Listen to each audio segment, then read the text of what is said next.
This presentation is on romantic relationships in adolescence. Today, we'll be exploring the fascinating journey of adolescent romantic development, diving into dating experiences, social connections, and the many factors that shape young relationships. As you can see from the image, this stage of life is full of meaningful interactions and growth, which we'll unpack throughout our discussion. I'm excited to take you through the key stages, characteristics, and influences that impact teen romance and overall well-being. Let's get started. In this presentation, we'll begin by defining what romantic relationships mean in adolescence and looking at how common they are and their typical features. We'll then explore the dynamics of breakups during these formative years. After that, we'll examine differences among boys and girls, as well as considerations related to race and sexual minority youths.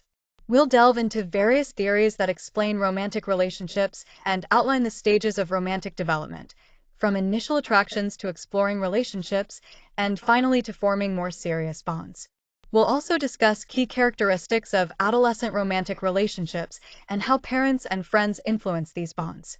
Towards the end, we'll look at the impact of these relationships on overall well-being and wrap up with future directions in this field of study.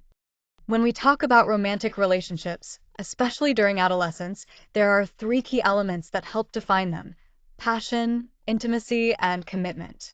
First, passion refers to the strong feelings of attraction and sexual desire that set romantic relationships apart from just friendships. It's that initial spark that draws people together. Then, intimacy involves a deep, personal connection where partners share their thoughts and feelings openly, creating a sense of closeness and trust. Finally, commitment is what happens when passion and intimacy are sustained over time, leading both partners to decide to remain exclusive and continue the relationship into the future.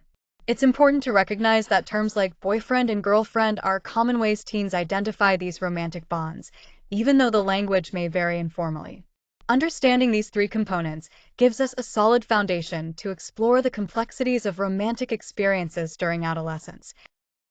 Here we see a clear increase in the number of adolescents reporting romantic relationships as they get older. At age 12, around 25% of teens say they are in a romantic relationship. This number doubles by age 15, reaching 50%, and climbs even higher to 70% by age 18. This upward trend highlights how romantic relationships become a common and significant part of adolescent life as they mature. It's also important to note that many teens typically have multiple relationships during these years, with 4 being the average number. This data gives us valuable insight into how prevalent romantic involvement is during adolescence and how it becomes increasingly important as teens grow. Here we see how relationship breakups vary across different adolescent age groups. Among younger adolescents, ages 11 to 13, about 40% report having experienced a breakup. This number rises sharply with age, reaching nearly 98% by the time adolescents are between 20 and 25 years old. This trend reflects how as teens grow older, their relationships often become more serious and longer-lasting, which naturally leads to more breakups over time. For younger teens, breakups usually happen because the initial emotional excitement fades, things become less fun, or there's a lack of deep feelings or attraction.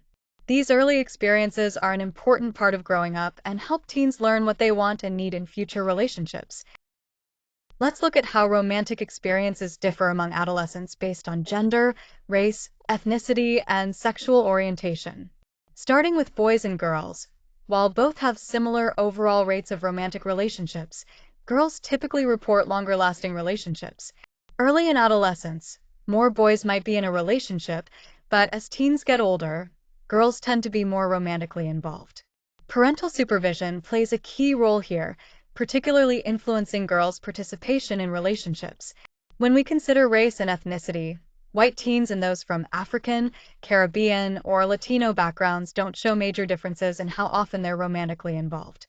However, Asian American adolescents report fewer current romantic partners, which can be linked to cultural differences around the acceptability of dating. Sexual minority youths, who make up about 5% of adolescents, have romantic experiences just as often as their heterosexual peers. Their attractions tend to be more fluid, with relationships involving both opposite and same-sex partners. Lastly, gender roles shape early romantic behavior. Girls usually initiate cross-gender contact and help create the emotional tone of relationships, while boys are more likely to take the lead in asking for dates. Overall, these points highlight the wide variety of adolescent romantic experiences influenced by cultural, social, and individual factors. Here, we're looking at two key theories that help us understand romantic relationships, especially during adolescence. First, attachment theory focuses on how our early experiences with caregivers shape our expectations and beliefs about close relationships later in life. It suggests that romantic relationships provide a sense of security similar to what we felt with our parents. On the other hand, the developmental contextual theory looks at how our interactions with family, friends, and the broader cultural environment influence how our romantic relationships develop over time. The image on the right illustrates this social context, showing a group of friends outdoors, highlighting the importance of these social settings in shaping our romantic experiences. Both theories together give us a comprehensive picture of how romantic bonds form and evolve. Here we have three important theories that explain how romantic relationships develop during adolescence. First, Furman and Weiner's model outlines 4 stages, starting with early interactions between opposite-sex peers and moving toward committed young adult relationships. These relationships gradually incorporate greater intimacy, sexuality, and caregiving roles, showing how bonds deepen over time. Next, Brown's developmental contextual model describes 4 phases that focus on the growth of romantic identity. It begins with initial romantic interest and advances toward forming strong bonds with partners who complement the adolescent's emerging self. Lastly, Connolly and colleagues emphasize the way adolescents progress through 4 stages centered on fulfilling their needs for intimacy and identity. Their theory moves from initial infatuation to exclusive, committed relationships. Recent research suggests we can think of these models as fitting into 3 broad phases, starting with early attractions and moving toward mature, dyadic relationships. The image here captures the social setting, mixed-gender peer interactions, which plays a critical role in how these romantic developments unfold. This context is essential for understanding the social dynamics that influence adolescent romance. At this stage, puberty sparks a strong interest in romance, typically between the ages of 11 and 13. This is when young adolescents start experiencing crushes and shared feelings of infatuation. Around this time, there's also a noticeable shift from friendships exclusively with the same gender to forming mixed-gender peer groups. This transition opens up new social experiences and interactions. Group activities like going to movies, playing sports, attending dances, and parties become common, providing a comfortable setting where early romantic interests can naturally develop.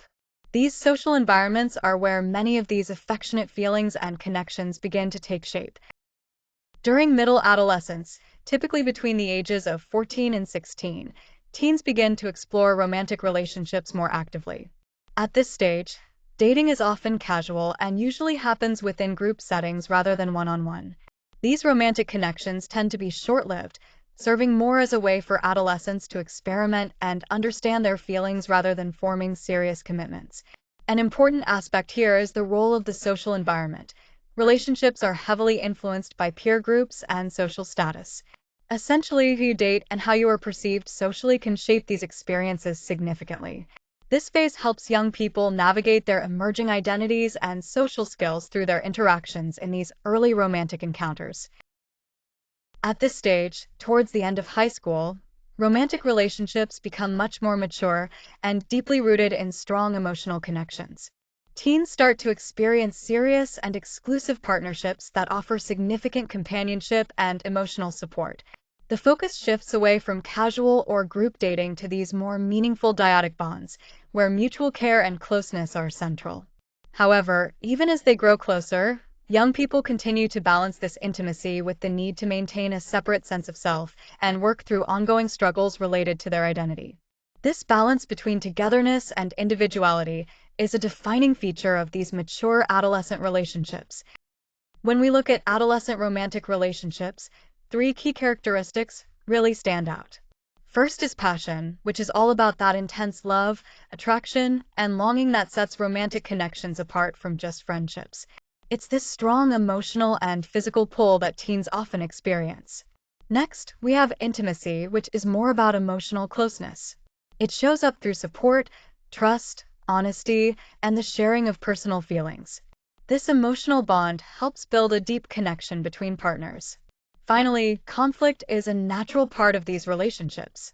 It usually stems from issues like jealousy, trust, betrayal, or feeling neglected. While conflict can pose challenges, it's important because learning to navigate these differences contributes to the growth and stability of the relationship.